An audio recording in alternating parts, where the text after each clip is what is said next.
అశోక్ అని చెప్తాను. అశోక్, నువ్వు చెప్పు, నీ దగ్గరకు వచ్చి ఎవరన్నా నీ కులం అడిగారు, గోత్రం అడిగారు, నీ ఉపకులం ఏంటని అడిగారు, ఎవరన్నా వచ్చే అధికారులు నీకు ఏమిస్తాం, ఏమి చదవాలని ఉంది, ఏమి నేర్చుకోవాలని ఉంది, ఎవరన్నా అడిగారా? ఎవరన్నా అడిగారా? ప్రతిభా గణాంకాలు తీశారా? సమర్థత గణాంకాలు తీశారా? నీకు అభివృద్ధి గణాంకాలు తీశారా? నేనే ఉన్నా, నాకేమవ్వాలో తెలియదు. చిన్నప్పుడు నాకేం జరగాలో తెలియదు. మా నాన్న ఒక చిన్నపాటి మనకి పోలీస్ కానిస్టేబుల్ గా స్టార్ట్ అయిన వ్యక్తి మా నాన్న. అబ్కారీ శాఖలో ఏఎస్గా రిటైర్డ్ అయ్యాడు. ఆయన కోరిక నన్ను ఎస్ఐగా చూసుకోవడం. నేను డిగ్రీ అయిపోతే నాకు తెలియదు ఏమవ్వాలో, నాకెవరు చెప్పలా. చిరంజీవి గారు, మెగాస్టార్ చిరంజీవి గారు,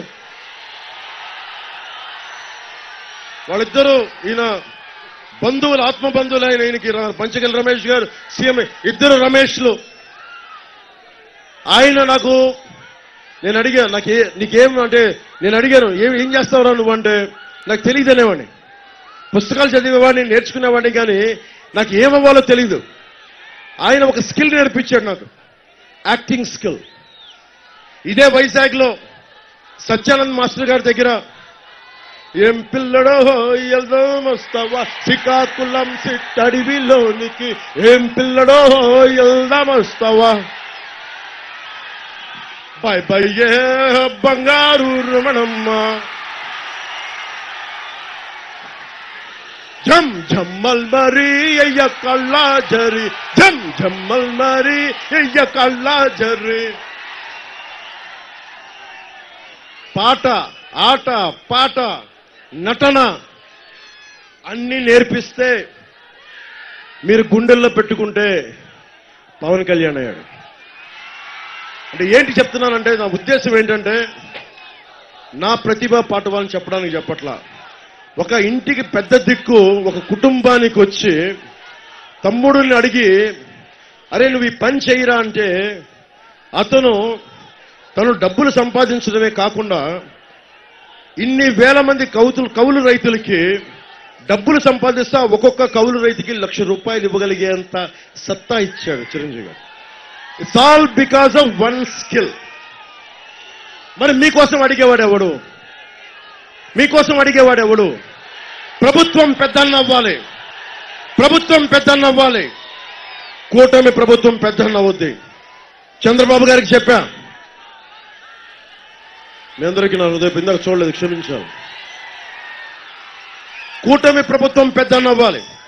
చంద్రబాబు గారికి ఒకటే చెప్పా, కుల గణాంకాలు సరిపోదు సార్, ప్రతిభా గణాంకాలు, సమర్థత గణాంకాలు, ఎక్కడ ఏ చోట ఏం ఆడిముత్యం దాగుంది ఎవరికి తెలుసు.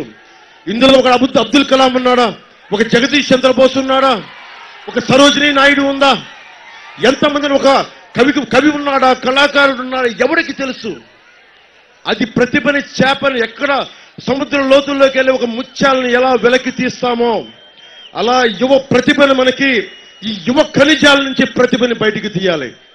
లాటరైట్లు తవ్వేస్తాం, బాక్సైట్లు తవ్వేస్తాం, కానీ ఖనిజాల్లో నుంచి యువత తాలూకు ప్రతిభని మనం బయటికి తీసుకురాం. ఆ ప్రతిభని బయటికి తీసుకొస్తాం. 2047 2047 India should become a super power.